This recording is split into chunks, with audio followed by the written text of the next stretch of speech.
Motivation is dead, not weak, not unreliable, dead.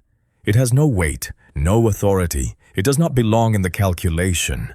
When conditions turn hostile, motivation drops to zero, sometimes lower, negative. And when that happens, most people collapse. You already know how this ends. You lose to the alarm clock. You surrender to the pillow.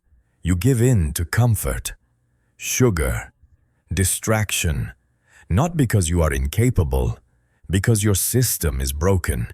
Your feelings are in charge, and feelings cannot be trusted under pressure.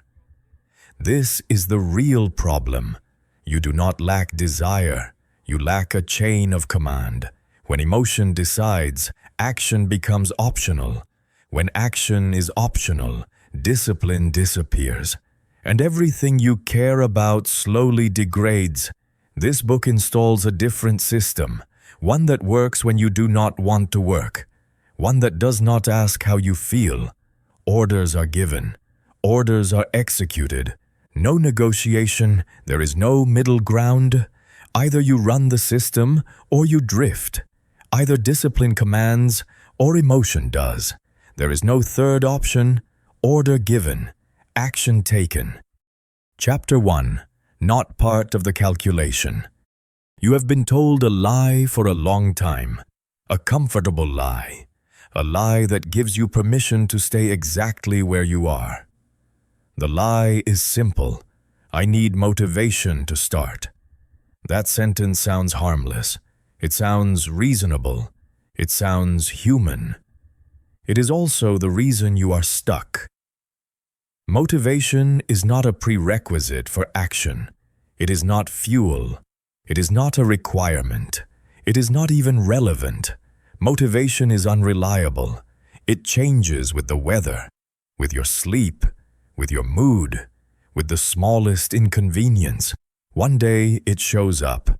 The next day it disappears. If your life plan depends on something that fragile, the plan is already dead. When you calculate success, when you build a strategy for your future, emotions do not get a seat at the table. They do not weigh in. They carry no weight. They are not part of the calculation. If your plan for tomorrow depends on how you feel when you wake up, you have already lost before the day begins. This is the cold reality. It does not care about your intentions. It does not negotiate with your comfort. It simply exposes the truth. Waiting to feel ready is weakness disguised as patience. Picture a beach at 3 in the morning. Coronado. Cold sand, black water, bodies soaked, shaking, exhausted, men huddled under a rubber boat, pressed together, trying to steal a few seconds of warmth from each other. They are miserable, not metaphorically, literally. Their teeth are chattering, their muscles are cramping, their minds are begging for relief. Then the voice cuts through the darkness. Get back in the water. No one wants to move, not one person. The desire to get back into the freezing ocean is zero, not low, zero. It might even be negative, -9, negative whatever number you want to use. It does not matter, because they stand up anyway. They pull themselves out from under the boat and they run back into the water. Not because they are motivated, not because they feel inspired, but because they have to, because the order exists, because execution is required. This is where the lie about motivation dies. Action does not require desire. It requires discipline. There is no divine spark that lifts you off the sand, no surge of inspiration that saves you. No one is coming. You get yourself up. You drag yourself forward. You do the thing. That is the transfer of power, from feelings to execution, from comfort to command. Now look at your own life. It is not the ocean that defeats you. It is the alarm clock. It is the pillow. It is the small delay that feels harmless in the moment. You tell yourself you will start when you feel ready. You tell yourself tomorrow will be different. You press snooze. You scroll. You hesitate. Each time, the cost feels insignificant. 5 more minutes, one skipped session, one small excuse, but weakness compounds faster than strength. Every time you delay, you are training yourself to fail. You are teaching your mind that discomfort is optional and promises are flexible. That lesson does not stay contained. It spreads. Today you lose to the pillow. Tomorrow you lose in your work. Then your health slips. Then your standards erode. Then your self-respect starts to bleed out quietly. You become someone you cannot rely on. Time does not pause while you wait for motivation. It keeps moving, and it moves against you. There is no neutral. There is only forward or backward. Waiting feels passive, but it is an action. It is the action of surrender. So stop asking why. In the military, soldiers do not interrogate orders in the moment of execution. They do not sit on the ground and debate the purpose of the march. They shoulder the pack and move. That is the model. You are going to do things you 100% do not want to do. That is not a flaw in the system. That is the system working. Discomfort is the test. If you are searching for enjoyment, you are already off course. Look for resistance instead. Look for the thing your mind is pushing away from. That is the direction. The action does not need to be heroic. It needs to be immediate. Fold the blanket, put on the shoes, turn off the phone. Do the smallest thing that moves you forward while every part of you protests. That moment matters more than your long-term vision, because it is the moment where command is either enforced or lost. This brings you to a choice you cannot avoid. There are 2 types of people, those who are slaves to their feelings, and those who are free through discipline. The first group lives reactively. They work when they feel like it. They stop when it gets uncomfortable. Their days are unstable because their internal state is unstable. The second group does not wait for permission from their emotions. They act according to standards. They execute regardless of mood. Their life is steady because their behavior is steady. Motivation is a liar. It promises energy and delivers excuses. Discipline does not promise comfort. It delivers freedom. Remove motivation from your equation. Delete it from your language. Stop asking if you feel like it. That question has no authority here. The water is cold. Get in anyway. Chapter 2: Defeated by a Donut. You want to believe you are strong. You want to believe you are disciplined. You want to believe that when things get serious, you will rise. But every single morning tells the truth before you do. The truth is not revealed in a crisis. It is revealed in the first small decision of the day. The alarm goes off. You reach for it. You silence it. And just like that, before the day even starts, you lose the first fight, not to an enemy with weapons, not to danger, not to pressure. You lose to an object on your nightstand. People get defeated on a daily basis by things that are much less significant. That is not an insult. That is a diagnosis. You are not being attacked. You are being robbed. And the thief lives in your house. You imagine the enemy as something dramatic, a powerful force, a hostile world. But the real enemy does not kick your door down. It waits quietly. It looks harmless. It wears comfort as a disguise. The alarm clock that gives you an excuse to delay. The pillow that feels warm and safe. The donut sitting on the counter pretending to be a reward. These things do not look dangerous. That is why they work. You do not feel like you are making a big mistake. You feel like you are making a small one. And small defeats do not feel serious until they stack, until they become a habit, until your will is gone and you cannot explain when it happened. The thief does not steal your money. It steals your will. It steals your edge. It steals your ability to say no when it matters. Look closely at the donut. Strip away the illusion. It is sugar and wheat. That is it. No weapon, no threat, no power on its own.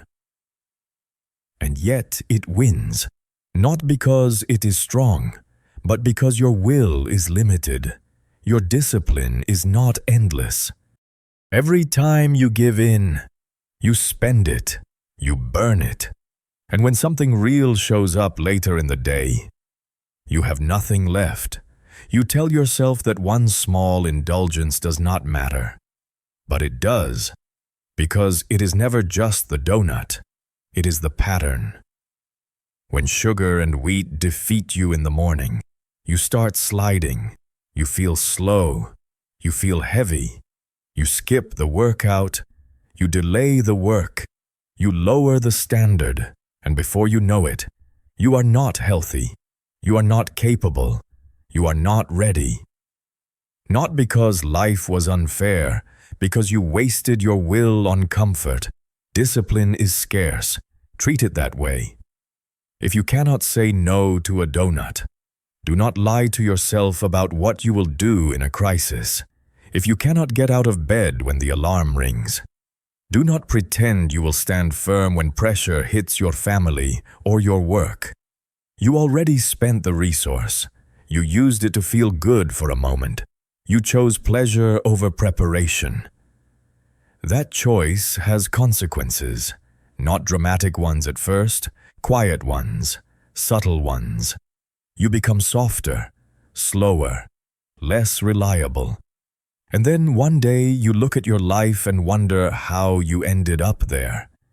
It did not happen all at once. It happened one small surrender at a time. Comfort lies to you. The pillow promises rest. 30 more minutes, just this once. It feels harmless, but it takes more than it gives. It takes your self-respect. It takes your momentum. It takes the time you needed to prepare for the day. That pillow does not care about your goals. It does not pay your bills. It does not strengthen your body. It does not sharpen your mind. It keeps you passive. It keeps you quiet. It keeps you weak. The donut does the same. 2 minutes of pleasure in exchange for hours of sluggishness. A short spike followed by a long crash. And you call it a treat. You call it balance. But the body keeps the score. So does the mind. Do the real calculation. What does this choice give you? And what does it take? Comfort has a terrible return on investment. It gives you almost nothing and takes almost everything. It does not help you complete the mission of the day. It does not move you closer to the person you claim you want to become. It delays you. It softens you. It trains you to negotiate with weakness. And every negotiation ends the same way. Weakness wins, not because it is right, because you allowed it at the start. The world is full of mayhem, noise, distraction, temptation turned up to maximum volume. There are places designed to pull you in and keep you there. Nights that feel exciting, choices that feel free. You can go out and get into that mayhem. No one is stopping you. You have the freedom to do it, but freedom without discipline is a trap. Because every late night costs you something. Every indulgence shows up later when you need to perform. Monday morning does not care how fun your weekend was. The 4-mile run does not care how much you enjoyed yourself. The standard is the standard. And if you are not ready, you fail. Not because you lacked talent, because you chose chaos over preparation. That is why you need a ruthless filter. Simple, brutal, effective. Ask one question before every choice. Does this help me complete the mission? Does this help me be ready when it matters? If the answer is no, cut it out. Do not negotiate. Do not justify. Do not explain. Remove it. The noise, the temptation, the distractions that drain you and give nothing back. They are not treats. They are not rewards. They are trash in the system, and a system full of trash cannot perform. You do not need more motivation. You need fewer leaks. Every time you say no to the donut, something important happens. You win a small internal battle. You remind yourself that you are in charge. Every time you get up when the alarm rings, you take control back from the pillow. These are not dramatic victories. No one applauds. No one notices, but they compound. You stop wasting time debating with yourself. You move faster. You act cleaner. You become decisive. That speed is freedom. The freedom that comes from not being dragged around by impulse. The freedom that comes from discipline. There is something you can tap into that is more powerful than your feelings. Feelings change. Discipline does not negotiate. Discipline executes. When you stop arguing with comfort, you stop bleeding energy. When you stop spending your will on trivial pleasures, you have it when you need it. You become reliable. To yourself first. That is where real confidence comes from. Not from believing you are strong, from proving it in small, unglamorous moments. This is not about food or sleep. It is about control. Who is in charge? You or the objects around you? A grown adult losing to sugar and wheat is not a joke. It is a warning, because the same mechanism will show up everywhere. In work, in relationships, in pressure. If you want speed, if you want freedom, if you want command over your life, it starts here. With the smallest choices, win them, or they will quietly decide everything for you. Chapter 3. No blue shirts, no one is yelling in your face anymore. There was a time when discipline was easy, not because you were strong, not because you were special, but because someone else was standing there, watching you, yelling at you, forcing you forward in BUD/S. There was always an instructor in a blue shirt, always present, always loud, always ready to correct you the second you slowed down. You woke up early because you were told to. You ran because you were ordered to. You pushed because stopping was not an option. Discipline was imposed, it was external, and it worked. But that world does not last forever. One day, the blue shirts disappear. One day, you graduate or you step into a normal life, and suddenly, no one is yelling at you anymore. No one is standing there to force you to do the work. No one is checking if you showed up. That is where most people collapse, when the blue shirts are gone. A gap opens, a vision gap. You still see what is required. You still understand the standard. You know what it takes to maintain a high level of fitness. You know what it takes to stay sharp, disciplined, ready. But the people around you do not see it. Your co-workers do not see it. Your family does not see it. They wake up when it is convenient. They train when they feel like it. They live at the level of comfort, not the level of readiness. And when you refuse to lower your standards, they look at you like something is wrong with you. That gap between what you see and what they accept is the first test. It feels lonely. It feels isolating. And it is supposed to. High standards are never crowded without the blue shirt. There is a vacuum, a gap in authority. No one is there to tell you to get out of bed at 4:30 in the morning. No one is there to make sure you ran the 4 miles. No one is there to punish you if you skip. And that is exactly why most people fail. They were never disciplined. They were supervised. The moment supervision disappears, so does their structure. They mistake freedom for permission to relax. They mistake autonomy for comfort. And slowly, quietly, their standards decay. The danger does not come with sirens. It comes disguised as normal life, as friendly invitations, as harmless suggestions. Society is not built for discipline. It is built for comfort. The threats you face now do not carry weapons. They carry smiles. They sound like friends saying, "Take a night off." They sound like co-workers saying, "You work too hard." They sound like someone handing you a drink and saying, "Relax, you deserve it." These are friendly rounds, friendly fire. They are not meant to kill you, but they will weaken you all the same. The pressure to blend in is constant, to be normal, to stop pushing so hard, to explain yourself, to justify why you still wake up early, why you still train, why you still say no when everyone else says yes. They are not trying to sabotage you. They just do not understand your standard. And they never will. If you wait for social approval to stay disciplined, you are finished. You will lose. The crowd will always vote for comfort. Always. You must accept this now, on this path. You will be misunderstood. You will be labeled extreme. You will be seen as obsessive. That is the price. Pay it or quit.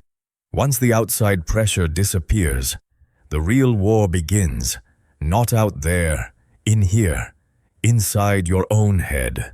When there is no instructor watching, you become the instructor. When there is no blue shirt yelling, you must generate that voice yourself. It is on you. No excuses. No negotiations, no delays. Jocko said it plainly. It is on you to get yourself up. And that moment usually comes early. In a hotel room, on a work trip, no familiar gym, no routine, no one will know if you skip. That is when the civil war starts. One voice wants comfort. The pillow, the extra hour of sleep, the excuse that today does not matter. The other voice remembers the standard, remembers the promise, remembers who you said you were going to be. This is not a dramatic battle. It is quiet. No one sees it. But it decides everything. The enemy is not fear. It is not danger. It is the whisper that says, "But no one is watching." That voice must be eliminated immediately, not argued with, not debated, destroyed through action. You get up, you move, you execute. That is how you win that war. This is where most people start begging. Begging for recognition, begging for approval, begging for validation that what they are doing matters. That is another trap. In SEAL training, they take away your watch. You run 4 miles without knowing the time. You do not know how fast you are going. You do not know how much is left. No one cheers. No one claps. You just run. That lesson is not about running. It is about discipline in the dark. Doing the work without feedback, without praise, without proof that it is paying off. Do not expect likes for waking up early. Do not expect compliments for training alone. Do not expect applause for doing what you said you would do. That is not how real discipline works. You do not do it because you are motivated. You do it because you are disciplined, because it is required, because it is who you are. If your effort depends on being seen, it will not last. Intrinsic discipline is built when you stop performing for others and start answering only to your own standard. There is a moment when this shifts, when you no longer need someone yelling in your face, when you no longer need fear or pressure to move. That is real freedom, self-discipline, the ability to execute regardless of environment, mood, or circumstance. When comfort cannot pull you off course, when opinions cannot shake you, when chaos stays outside because you are locked in internally, that is the level you are training for. Stop looking for a blue shirt. Stop wishing someone would push you. Look in the mirror. That is the only instructor you have now, the only one that matters, the only one who will be there every morning. Every decision is on you. Every standard is yours to uphold or abandon. No one is coming to force you to be disciplined. No one is coming to save you from yourself. It is all on you. And that is exactly where your power is. Chapter 4: The General and the Soldier. There comes a point where motivation finally dies for good, not in theory, not as an idea, but in real life. Under real pressure, motivation drops to 0, sometimes lower than 0, -9, and when that happens, you learn a brutal truth. Motivation was never part of the calculation. It never had weight. It never had authority. It was never reliable. If your life is being run by how you feel, it will eventually fall apart. That is not an opinion. That is a mechanical outcome. Feelings fluctuate. Energy disappears. Desire fades. And when there is no one forcing you to act, when there is no instructor in a blue shirt yelling in your face, most people simply stop. They stay in bed. They delay. They negotiate. They drift. Freedom without discipline does not lead to happiness. It leads to decay. When the external pressure disappears, whatever internal system you have is exposed, and for most people, there is no system at all, just feelings arguing with excuses. That is why everything collapses the moment life stops forcing structure on you. If you want to survive in freedom, you need a new chain of command. Inside your mind, there must be 2 roles. No confusion, no overlap. The first role is the general. The general sees long-term consequences. The general sets direction. The general decides what must be done regardless of mood. The second role is the soldier. The soldier does not debate.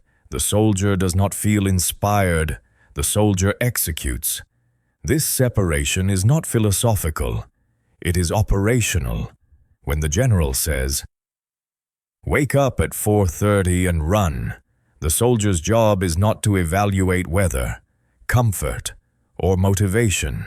The soldier's only function is obedience. Execute the order, that is it. The moment the soldier starts thinking, the system breaks. The moment the soldier asks how it feels, authority collapses. Discipline is not about being strong. Discipline is about hierarchy. Orders flow down. Execution flows up.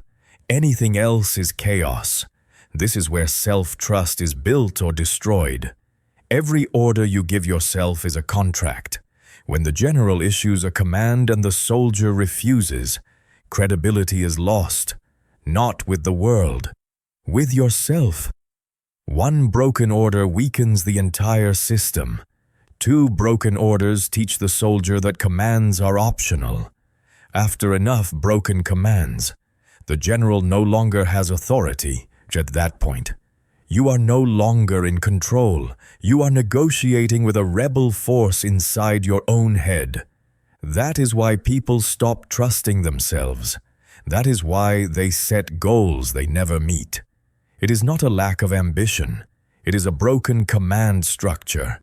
The most important day to enforce this system is the bad day, not the good day, not the motivated day. The bad day is where discipline is proven, in real combat. Soldiers do not negotiate with their commanding officer. They do not say they are tired. They do not ask to reschedule danger. If they did, everything would collapse instantly. The same rule applies internally. The moment your alarm goes off, a negotiation begins. 5 more minutes. Too cold. Too tired. That voice is not you. That voice is a disobedient soldier testing authority. Every time you negotiate, you teach that voice it has power. Every time you hesitate, you delay execution, and delay is how systems die. Direct orders require immediate action. No space, no pause, no discussion. Alarm rings, feet hit the floor. That is the rule. You are not trying to feel ready. You are not trying to feel motivated. You are enforcing command discipline. The faster execution begins, the weaker negotiation becomes. Speed kills doubt. Hesitation feeds it. This is not about being extreme. This is about being clean. Orders must be clear. Execution must be immediate. Anything else invites collapse. Perfection is another trap that destroys execution. The soldier does not need to perform beautifully. The soldier needs to show up. A terrible workout still counts. A sloppy first page still counts. Action does not need to feel good to be valid. Feelings are irrelevant. Execution is the metric. When you train yourself to act without waiting for comfort, you win battles most people lose every day. The pillow, the phone, the donut. These are not small things. They are daily tests of command authority. When you execute despite resistance, you reinforce hierarchy.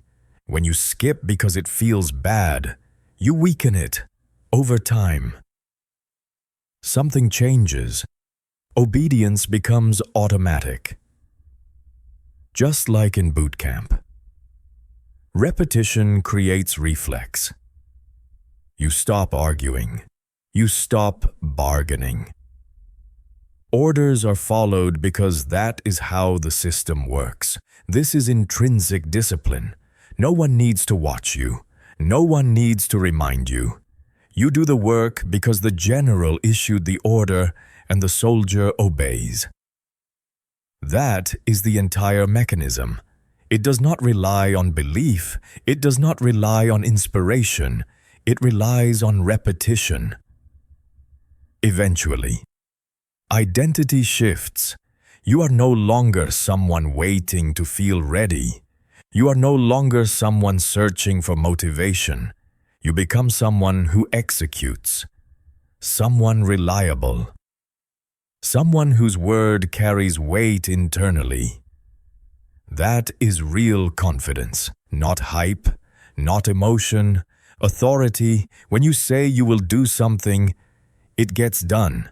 Not because you feel like it, because the system runs. At that point, freedom stops being dangerous. Freedom becomes power. You are no longer drifting. You are no longer negotiating with weakness. You are commanding yourself. And that is what discipline actually is. Command issued, order executed, no discussion. Chapter 5. Escaping the Mayhem. There is a lie that sounds like freedom. It tells you that because you are allowed to choose, every option is harmless. It tells you that a free weekend is a reward, that a night out is earned, that nothing bad will happen if you just relax for a few hours. This lie is dangerous because it wears the face of freedom while quietly stealing your future. In places like Coronado, California, the lie feels especially convincing. The weather is perfect. The ocean is right there. You get time off. You have the option to take an Uber straight into San Diego, straight into the clubs, the bars, the noise, the chaos. It looks like freedom. It feels like freedom, but it is not. It is mayhem, and mayhem is not neutral. Mayhem always takes more than it gives. The first step to escaping it is a brutal audit. You have to stop lying to yourself. You have to look directly at where your time, energy, and attention are going when no one is watching. You have to ask a question that most people avoid because they already know the answer. Are your weekends preparing you for what matters, or are they quietly burning you down? The truth is simple. Those nights are not rewards. They are poison wrapped in sugar. They drain your body. They dull your edge. They steal recovery. They make Monday heavier than it needs to be. And the real enemy is not laziness. The real enemy is availability. Distraction that is always within reach is far more dangerous than effort you refuse to make. If temptation is right in front of you, eventually it wins. Not because you are weak, but because you are human. That is why discipline does not start with willpower. It starts with environment. The smartest defense is not standing strong in the middle of chaos. The smartest defense is not being there at all. Discipline protects you from temptation, but the highest form of discipline is distance. If you know Pacific Beach is nothing but parties and drunk students, you do not go there. If you are trying to quit drinking, you do not sit in a bar testing your strength. That is not discipline. That is stupidity disguised as confidence. You do not fight fires by standing in gasoline. You remove fuel. You build walls. You design your environment so that the wrong choice becomes difficult and the right choice becomes automatic. This is the work of an architect, not a hero. If you want focus, you delete the applications that steal it. You do not negotiate with TikTok. You remove it. If you want to lose weight, you clean your refrigerator. You do not keep donuts in the house and pretend you are strong. You throw them out. If you want to save money, you stop following accounts that trigger spending. You do not scroll and hope for self-control. You cut the wire. This is not about being extreme. This is about being intelligent. Stop trying to use willpower to fight temptation that is inches from your face. Use your brain. Remove the temptation entirely. When the environment changes, behavior follows. But even after the outside world is cleaned up, there is still one enemy left: the internal negotiator, the voice that whispers compromise, the voice that sounds reasonable. Just one night, just this once, you deserve it. That voice is not your friend. It is an internal traitor in training. You do not negotiate with an instructor in combat. You do not negotiate with fear. Orders are orders. When the general gives a command, the soldier executes. There is no meeting, there is no debate. When the decision has already been made, revisiting it is sabotage. The moment you allow negotiation, you have already lost. The order was clear. No going out tonight. The mission requires recovery. The mission requires focus. The soldier does not ask how he feels. He moves. This is how you cut out internal noise. You stop treating every decision like a conversation. Some decisions are final. The more final they are, the quieter your mind becomes. Then comes the part most people refuse to accept. You will miss out. There is no way around it. Killing mayhem means killing the fear of missing out. You have to redefine what missing out actually means. If you choose chaos on Saturday night, you pay for it on Monday morning. The bill always comes due. In training, The cost is clear. A 4-mile timed run on Monday does not care how fun your weekend was. The clock does not care. Your body does not care. Those who drank, stayed out late, and burned themselves down do not perform. They fail. They get cut. Their dream ends. Not because they lacked desire, but because they chose a few hours of pleasure over a future that required sacrifice. This is the trade, always has been. You are afraid of missing a party. You should be afraid of missing your life.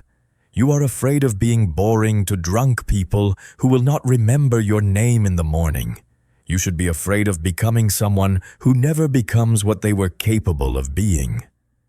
Accept being uninteresting to the crowd so you can become unstoppable on your own path. That is the reversal. That is how you kill FOMO. You stop measuring life by moments of noise and start measuring it by outcomes. And this leads to the final truth of the chapter. Power comes from no real power. Surgical power. When a body is infected, a surgeon does not negotiate with disease. He cuts. He removes what is killing the whole so the whole can survive. Your life is no different. Some habits have to go. Some environments have to go. Some relationships have to go. Not because they are evil, but because they are incompatible with the future you say you want. This requires a level of ruthlessness most people avoid because it feels uncomfortable.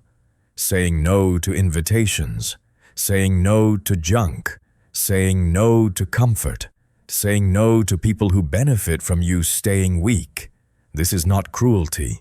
This is survival. Escaping the mayhem is not running away. It is clearing the road so discipline can move at full speed. You cannot drive fast through debris.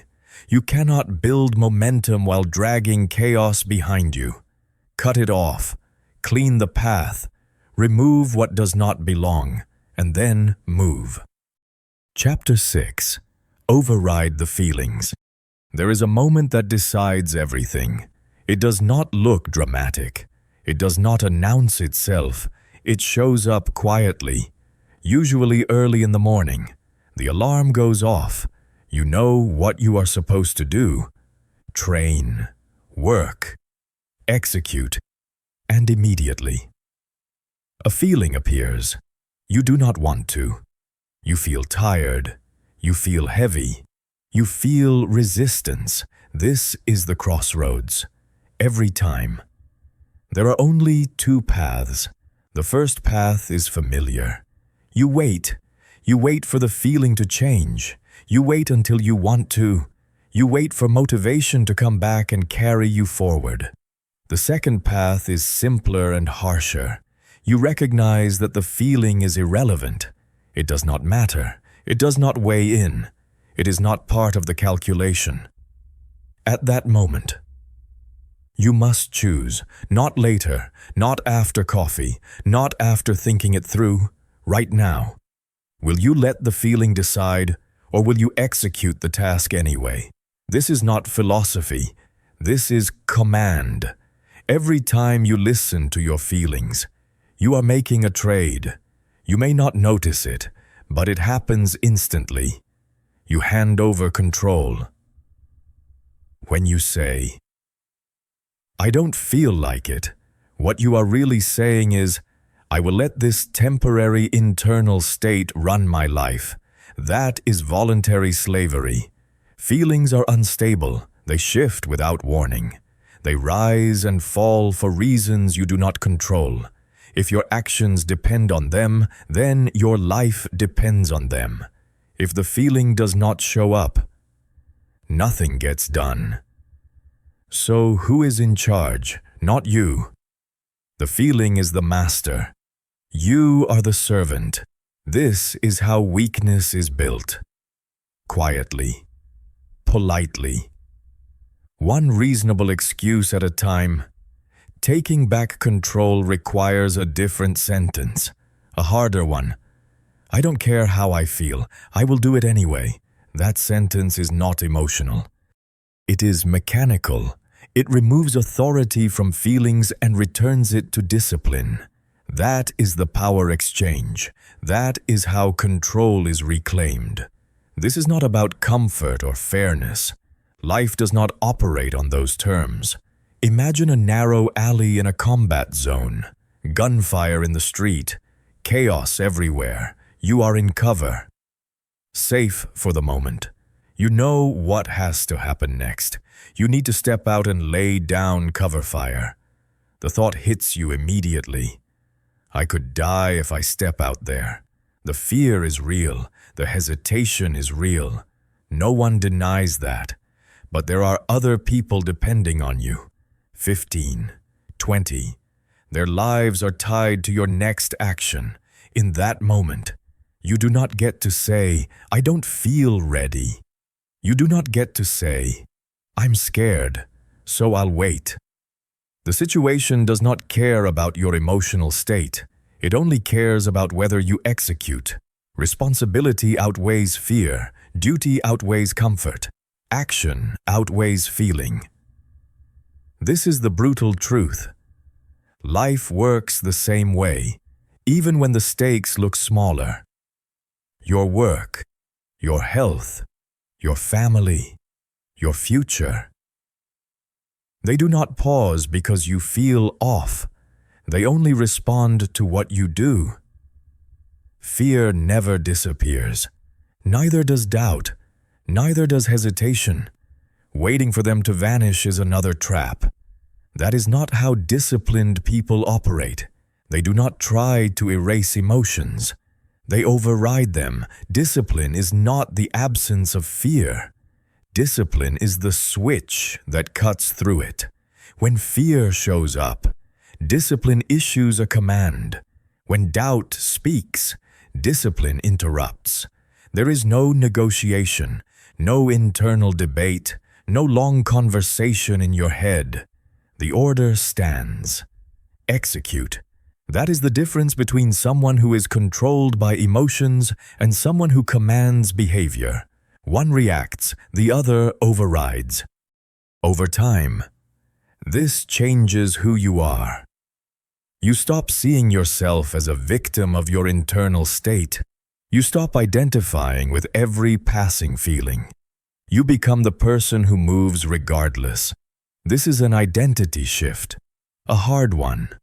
You leave behind the identity of someone who needs to feel good to act.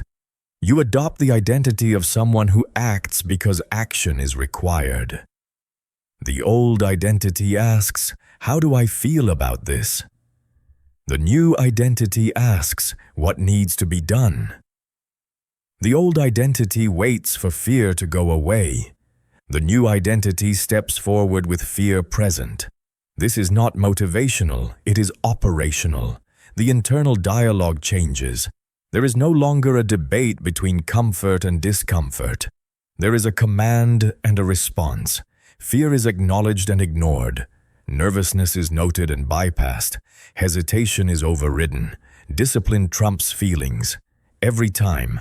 When you can work while tired, when you can train while bored, when you can execute while afraid, something happens. You become difficult to stop. External circumstances lose their leverage. Internal resistance loses its power. You are no longer negotiating with your mind all day. You are no longer burning energy deciding whether or not to act. Decisions become binary. Do it or don't. Execute or fail. That clarity is freedom. It frees up time. It frees up mental space. It frees up energy. Discipline does not restrict your life. It stabilizes it. It gives you consistency. And consistency gives you options. This is why discipline equals freedom. Not as a slogan. As a result, financial freedom comes from doing what you should do with money even when you want to spend. Physical freedom comes from training even when your body complains. Time freedom comes from executing tasks on schedule instead of dragging them out through avoidance. Emotional freedom comes from no longer being dragged around by every internal fluctuation. You stop asking for permission from your feelings. You stop waiting for the right mood. You stop living reactively. You take command. There is no finish line where this becomes easy. Feelings will keep showing up. Fear will keep knocking. Fatigue will return. That is normal. The difference is that they no longer decide. You do. You execute through them, not after them. That is the declaration. That is the line you draw. You are not here to feel good first. You are here to do what must be done. When you can override your feelings on command, nothing inside you can hold you hostage. That is ultimate freedom. Chapter 7, The 20-Minute Lie. Everything feels exciting at the beginning. Every dream, every goal, every so-called passion, the first day in the gym, the first week of a new job, the first month of a project you swore would change your life. You feel alive, you feel driven. You tell yourself this time is different. This time it feels real. This time you finally found your thing. That feeling is predictable, and that is the problem, because it is not a sign that you are on the right path. It is a countdown. There is a wall waiting for you, and it always shows up right after the honeymoon ends. The excitement is temporary. The drop is guaranteed. This is not bad luck. It is a law. People love to talk about dream jobs. They imagine the highlights, the stories, the moments that look impressive from the outside, flying in helicopters, night dives, live fire. You hear the story and think that must be passion. That must be fulfillment. But the truth is simple. It is really cool for about 20 minutes. After that, reality takes over. The noise becomes unbearable. The cold sets into your bones. The repetition starts grinding you down. The ocean is black. The hours are long. The body hurts. The mind wants out. The excitement dies quietly. And what is left is misery. That is the part nobody puts on a poster. That is the part nobody brags about. That is the part that decides who stays and who disappears. This pattern is not exclusive to extreme environments. It applies to everything. Training your body, building a business, learning a skill. The first phase feels electric.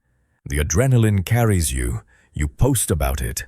You talk about it. You feel special. Then, minute 21 arrives. The work becomes boring.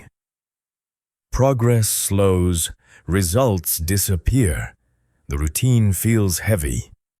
This is the wall, and it is not a personal failure when you hit it. It is proof that you are doing something real. Anyone can survive the first 20 minutes. Most people never make it past that point, not because they are incapable, because they were lied to about what comes next. Hard systems are designed to burn through motivation on purpose. That is not cruelty, that is filtering. A single hard day is not enough. One day can be survived with hype, with slogans, with false energy. People can scream at themselves and push through a short burst of suffering. That proves nothing. That is why real tests last longer. Long enough to kill the excitement. Long enough to strip away the performance. Long enough to expose the truth. They burn through whatever level of motivation a human being has. When that fuel is gone, only one thing remains: discipline. And discipline is the point. Anyone still standing at the end is not there because they felt inspired. They are there because they can execute without feeling good about it. This is the great filter. It removes tourists. the ones who show up for the story, the ones who love the image but hate the process. When motivation dies, they leave. They always do. They tell themselves a story about timing, about alignment, about needing something else that fits them better. But the truth is simpler. They were never prepared for the part where the work stops being fun. The filter does not care about your reasons. It only keeps the people who can operate when emotions are gone. That is the standard, and that is why it works. You have been told a lie about passion. You were told that if you love what you do, it will never feel like work. That sentence has ruined more lives than failure ever did. Because it teaches people to quit the moment discomfort appears. Even the best job in the world is mostly grind, repetition, waiting, boredom, discomfort. The highlights are rare. They are not the job. They are the reward for surviving the rest. If you expect constant enjoyment, you will interpret boredom as a warning sign. It is not. Boredom is a condition. Discomfort is a condition. They are part of the contract, not a reason to exit it. When the wall hits, your feelings turn hostile. The body is tired. The mind starts bargaining. The voice inside you becomes loud and dramatic. This is pointless. You are exhausted. This is not worth it. Stop. That voice does not operate at 0. It goes negative. -9, -1,000. It actively pushes you away from the task. This is the moment most people obey. They treat that signal as wisdom. It is not. It is noise. The job does not change just because you are uncomfortable. The mission does not disappear because you are tired. The feeling is not information. It is resistance, and resistance is expected. This is where discipline begins. Not when you feel strong, not when you feel motivated, but when the fun is gone and the work remains. You do not argue with the feeling. You do not analyze it. You ignore it. Boredom is not a problem to solve. It is a state to operate inside. The work is the work. Your opinion about it is irrelevant. Once you understand that, everything changes. You stop asking how long it will take. You stop checking if you still feel excited. You focus on execution. There is a simple tactic for this moment. One more. That is it. When the mind tries to jump ahead and imagine hours of suffering, you shut that down. You do not think about tomorrow. You do not think about the finish line. You think about the next action only. Stand up, step forward, execute, that is all. In the worst moments. Nobody wants to move. That is normal. Wanting is not required. Action is.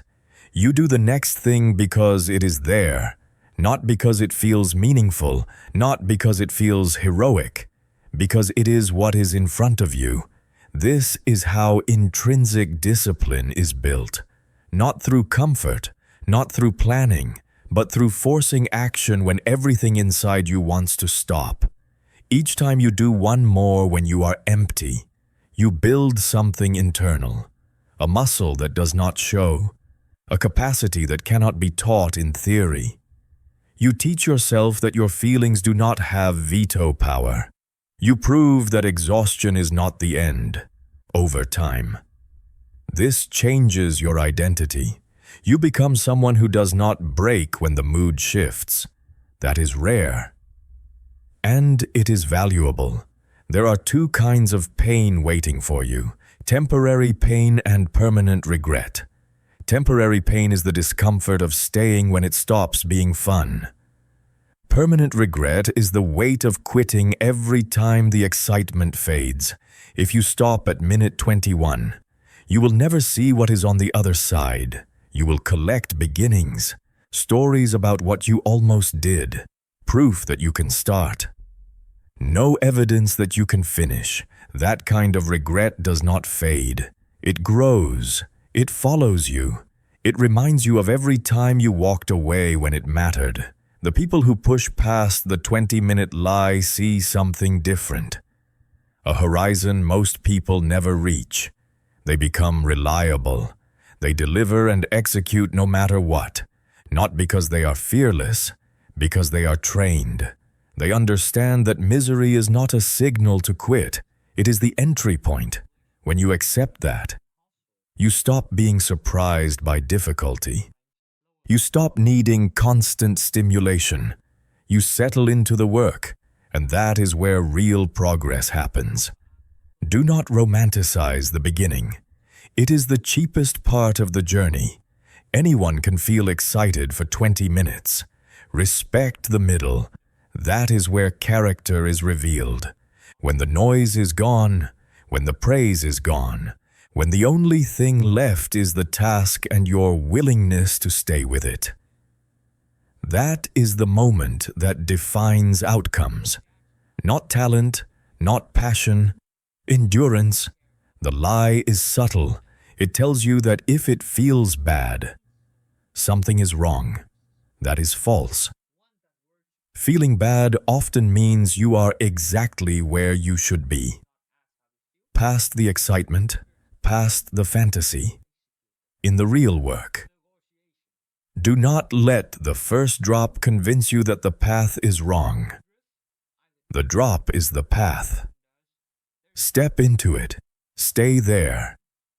Add one more. Again and again. That is how the game is actually played. Chapter 8. Running without a watch. Running in the dark. There is a season that breaks most people, not because the work is too hard, but because the silence is too loud. It is the season where you are doing everything right and nothing is talking back. No signals, no confirmation, no scoreboard. In SEAL training. This season shows up in a simple, brutal test, a 4-mile timed run on soft sand. You must hit the standard or you are done. There is no discussion, no second chances. But here is the twist. They do not let you wear a watch. You are running blind. You do not know your pace. You do not know how much time has passed. You do not know how much is left. You do not know if you are winning or failing. You are moving forward with zero information. This is not a mistake. This is the lesson. You are running in the dark. Literally and mentally. Every step hurts. Every breath burns. And there is no feedback to tell you if the pain is worth it. No number to calm you down. No data to reassure you. Just effort. Just movement. Just silence. That is the silent season, and it feels exactly like real life. You show up every day. You work. You train. You build. You take care of responsibilities. But there is no immediate result flashing on a screen to tell you that you are doing well. No instant validation. No applause. No proof. Just repetition. Just discipline. Just another day of work that looks invisible. This is where impatience kills progress. If you had a watch, you would start negotiating. You would slow down to conserve energy. You would calculate instead of commit. You would manage effort instead of giving it. But without a watch, negotiation is useless. You cannot pace yourself based on comfort. You cannot bargain with uncertainty. And that is exactly why most people fail in life. They stop to ask, how long until this pays off? How much longer do I have to do this? When will I see results? When they do not see the finish line, they hesitate. When they hesitate, they slow down, and they quit right before the breakthrough point, right before the water boils. This trap shows up everywhere. in business. When the work is heavy but the income has not caught up yet, in training. When the scale does not move but the effort is real, in relationships, in parenting, in personal growth. People want confirmation before commitment. They want proof before patience, and when they do not get it, they assume something is wrong. They assume they are wasting time. They assume they should stop. That assumption is the real failure, because the absence of visible results does not mean the absence of progress. It means the progress is happening somewhere you cannot see yet. This is where intrinsic discipline is built. This is why instructors take the watch away. They are not trying to torture you. They are trying to remove your dependency on external measurement. They want you to learn how to push without feedback, how to stay locked in without numbers, how to trust effort over data when you are running blind. Something else is growing, not on the surface, inside. Your internal system, your root system, your mental muscle is being torn down and rebuilt stronger. You are learning to move forward without reassurance. You are learning to operate when motivation is gone and only discipline remains. You do it because you are disciplined, not because you are motivated. While you are obsessing over results, real growth is happening underground. Just like roots growing beneath the soil, unseen but essential, you cannot rush it. You cannot pull it out to check if it is growing. If you do, you kill it. The silent season is where resilience is forged, where trust in your own effort is built, where you stop relying on numbers to tell you who you are. This is the season that separates people who can execute from people who can only perform when they are being measured. So, what do you do when you have no information? When there is no watch, no timeline, no guarantee? The strategy is simple. There is only one way to win. Run as hard as you can. That is it. No pacing, no conserving, no holding back. The same rule applies everywhere. Swim as hard as you can. Work as hard as you can. Train as hard as you can. Not recklessly, but fully, completely, with total commitment to the task in front of you. Your only job in that moment is to put one foot in front of the other at the highest level you can sustain. Detach from the outcome. Stop staring at the finish line. Stop checking the clock. Stop asking how close you are. Your job is not to predict results. Your job is to execute when you do not know the limit. You are forced to push past what you thought was the limit. Uncertainty becomes an advantage. Darkness becomes a weapon, because without artificial boundaries, you discover what you are actually capable of. You stop negotiating with yourself. You stop rationing effort. You give what the moment demands. This is where most people panic. They want certainty. They want reassurance. They want to know if it is worth it. But certainty is not available here. Only effort is, and effort, applied fully and consistently, creates its own outcome. If you run hard from start to finish, completing the test becomes inevitable. You do not need to look at the watch to finish. You finish, and the watch confirms it afterward. The result does not lead the effort. The effort creates the result. This is the law. It does not change. Do not work for praise. Do not work for numbers. Do not work for immediate feedback. That is watching the clock. Instead, work as hard as you can. Train as hard as you can. Build as hard as you can. Let the results catch up later. When you stop staring at metrics and start focusing on execution, outcomes take care of themselves. Always. The silent season is not a sign to stop. It is a signal to lock in, to trust the process you committed to keep moving even when nothing is responding. This is where discipline proves its value. Anyone can work when results are loud. Only a few can work when results are silent. Those few are the ones who break through. Because silence does not mean stagnation, it means preparation. You are not behind. You are not failing. You are running without a watch.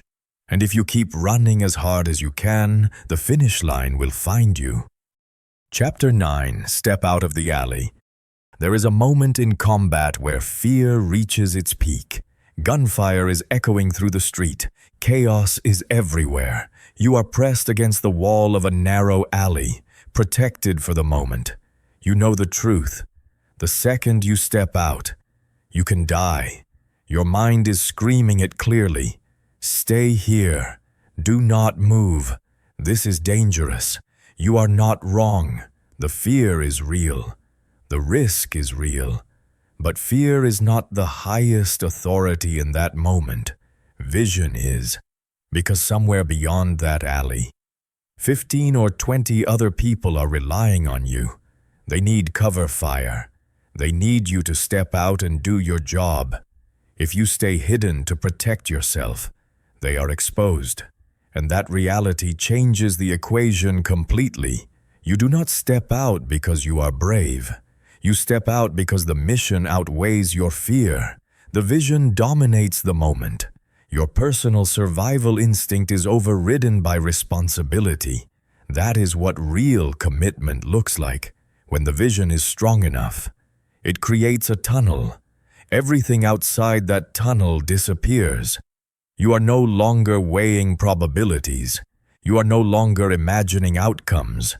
You see one thing only, what must be done. And you move. Fear does not disappear when you do this. That is the lie most people believe. They think discipline means the absence of fear. It does not. Fear regenerates constantly. It refreshes itself every second. I am scared. I am nervous. I am hesitant. Those thoughts never stop showing up. You cannot kill them permanently. You cannot wait them out. The only option is to override them. Discipline is not a feeling. It is a switch. Fear speaks. Discipline answers. Immediately. Fear says stop. Discipline says move. That is the override. Every single time fear appears, discipline issues the same command again. Step out. Act. Execute. You are not trying to calm yourself down. You are not trying to feel confident. You are acting with fear present. That is the difference between people who move and people who freeze. One group waits for fear to leave. The other group trains themselves to move with it sitting on their shoulder. This is where hesitation becomes deadly. In the alley, there is no room for negotiation. You do not get to bargain with reality. You do not get to say maybe later. You do not get to adjust the terms. Combat is binary, 0 or 1. Execute or fail. Step out and fire, or stay hidden and let others die. There is no gray zone. There is no partial credit. Life works the same way more often than people want to admit. You either make the call or you do not. You either take the action or you let the situation decay. You either save the mission or you lose it. There is no such thing as I tried. There is only what happened. People get stuck because they invent gray areas that do not exist. They hide inside hesitation and call it thinking. In reality, they are just refusing to choose. The binary test removes the illusion. Do it or do not. Step out or stay in the alley. The cost of inaction is real whether you acknowledge it or not. Once you step out, Something else must happen immediately. Isolation, tunnel vision is not optional. It is survival. When you are exposed, you cannot afford to process everything at once. Noise, smoke, chaos, the possibility of being hit, all of that must be cut out. Your entire focus collapses down to a single task. Lay down cover fire. That is it. You do not reflect. You do not evaluate how you feel about being there. You do not entertain the thought that you wish you were somewhere else. You execute what needs to be executed. Pull the trigger, reload, scan, fire again. The more narrow your focus becomes, the less power fear has. Emotion requires bandwidth. Tunnel vision starves it. This is how discipline turns a human being into a functioning weapon under pressure. Not by removing fear, by eliminating distraction. The same rule applies outside of combat. The moment you commit to something meaningful. Fear shows up. Fear of failure, fear of embarrassment, fear of loss, fear of responsibility. You feel exposed. You want to retreat back into the alley where it feels safe. The temptation is always the same. Delay, reconsider, wait until you feel more ready. That is the alley, and every time you stay there, something dies quietly. Your career, your self-respect, your future. Stepping out means narrowing your world to one action. Make the call, submit the work, have the conversation, train anyway. You do not solve your entire life in that moment. You isolate one execution and you complete it. Tunnel vision is not ignorance. It is discipline applied under pressure. Stepping out is only the beginning. The real test is staying there. Cover fire is not delivered for 5 minutes. It is delivered until the mission is complete, until others are safe, until the objective is secured. That is the until mandate. You do not decide in advance how long it will take. You do not reserve energy just in case. You commit fully and you hold the line. This is where most people break. They can start. They cannot sustain. They step out once, then look for permission to stop. That permission never comes. Discipline is what keeps you in position when everything inside you wants relief. You are tired. You are scared. You are uncomfortable. None of that changes the order. Maintain fire. Stay engaged. Deliver until the job is done. This is what makes discipline unstoppable. It does not depend on time. It does not depend on comfort. It does not depend on motivation. It runs on commitment. When you adopt the until mandate, quitting stops being an option you consider. You do not ask how long. You do not ask how hard. You execute until the condition is met. That mindset changes everything. You stop measuring effort by how you feel and start measuring it by completion. You stop negotiating with discomfort and start standing inside it. You stop waiting for fear to disappear and start acting until fear becomes irrelevant. Eventually, this becomes who you are. You are no longer someone who freezes in the alley. You are no longer someone who needs reassurance before moving. You are the person who steps out, locks in, and delivers. Fear still exists, risk still exists, but they no longer control you. Vision does, execution does, discipline does. When the moment comes, you do not think about whether you are ready. You already decided. Step out, do the work, hold the line, stay there until it is finished. That is how missions are won. That is how lives are built. not by eliminating fear, by walking straight through it with discipline in control and refusing to retreat back into the alley ever again. Chapter 10. Slave or Free. There is a truth most people refuse to accept. No matter how disciplined you become, the enemy never disappears. The pillow is still soft every morning. The donut still tastes good. Comfort never dies. Temptation does not retire. You can train hard, build structure, and run clean for a long time. But there will be days when you are tired, distracted, careless. There will be a moment when sugar and flour defeat you. This is not a possibility. It is a certainty. People do not fail once in a lifetime. They get defeated daily by things that are small, familiar, and convenient.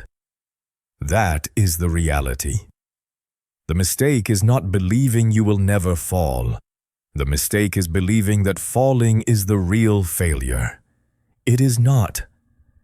The fall is inevitable. The only question that matters is what happens after you fall. What you do after you eat the donut. What you do after you hit snooze. What you do after you choose comfort over command. That moment decides everything. Failure is not slipping.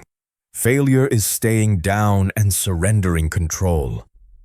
Failure is becoming a slave. If you allow your feelings to dictate what you do not just lose a workout or a day, you lose authority over your own life. The chains are subtle, but they are real. When you cannot resist the pillow, you are a slave to sleep. When you cannot resist junk food, you are a slave to appetite. When you cannot say no to impulse spending, you are a slave to desire. A person who cannot control their behavior is never free, no matter how many options they think they have. Freedom is not the ability to choose anything. Freedom is the ability to choose what you decided matters, even when it is uncomfortable. This is where most people get it wrong. They think discipline is a cage. They think rules limit them. They think structure kills joy. But look closer. The person ruled by feelings wakes up tired, unhealthy, distracted, and broke. The person ruled by discipline wakes up strong, capable, focused, and in control. One is chained by comfort. The other is guided by command. This is not philosophy. This is mechanics, inside your mind. There are always two voices. One is weak but loud. It sounds reasonable. It tells you to rest, to quit, to stop pushing. It tells you that you have already done enough. That voice is not evil. It is instinct. It is the voice of the slave. It wants safety, ease, and immediate relief. Then there is the other voice, quieter, colder, clear, the voice of the general. That voice does not negotiate. It does not explain. It does not care how you feel. It gives an order. Stand up. Do it again. Execute. When you fall, both voices show up immediately. One says, "This proves you are not built for this." The other says, "This is irrelevant. Get back to work." You must choose which voice has authority. Discipline is not about never listening to the weak voice. It is about never letting it decide. The general overrides it every time. No debate, no delay, no self-pity. The moment you turn a command into a discussion, you give power away. When discipline wins that internal battle, something changes. You stop seeing it as something you only apply to workouts. Discipline becomes a way of operating. In your work, when you do not want to start the project, you impose discipline on the situation. You sit down, you begin. In your finances, When you want to buy something useless, discipline steps in and shuts it down. In your schedule, when distractions try to steal your time, discipline cuts them off. This is not about being intense. This is about being in control. When discipline runs your decisions, your life becomes predictable in the best way. Your health improves because you train and eat with intention. Your capacity increases because your body is not weak or neglected. Your finances stabilize because impulse no longer owns you. This is freedom, real freedom, not the freedom to do whatever feels good, but the freedom that comes from being capable, the freedom to show up ready, the freedom to say no without guilt, the freedom to rely on yourself. People who reject discipline always talk about choice, but they ignore outcomes. The disciplined person has more options, not fewer, more energy, more time, more strength, more clarity. Discipline does not take your freedom. It creates it. This is not a metaphor. It is a fact. It is factually true, 100%. If you let feelings drive, you become a slave. If you let discipline drive, you become free. There is no middle ground. You will fall again. That is guaranteed. You will have moments where you fail your own standards. What matters is not pretending those moments will not come. What matters is refusing to turn them into a lifestyle. When you fall, you do not quit. You do not spiral. You do not hand the keys back to comfort. You stand up. You reset. You execute. That is the difference between a temporary slip and permanent slavery. Discipline is not punishment. It is protection. It protects your future from your weakest moments. It protects your potential from your excuses. It protects your life from drifting into chaos. People who live without discipline call it freedom, but they are constantly reacting, constantly tired, constantly behind. People who live with discipline move forward on command. They are not trapped. They are aligned. They do not wait to feel ready. They act because readiness is irrelevant. Over time, this builds something unbreakable. Trust in yourself. Confidence that does not depend on mood. Strength that does not disappear when things get hard. That is why discipline is not a phase. It is not a challenge. It is a permanent operating system. Apply it to everything. Apply it when you feel strong. Apply it when you feel weak, especially when you feel weak. The world will keep offering you comfort. The donut will always be there. The pillow will always be there. The easy path will always be there. None of them lead to freedom. Only discipline does. The choice is always available, slave or free. You do not choose it once. You choose it every day. And every day you choose discipline. You loosen the chains and move one step closer to a life that belongs to you.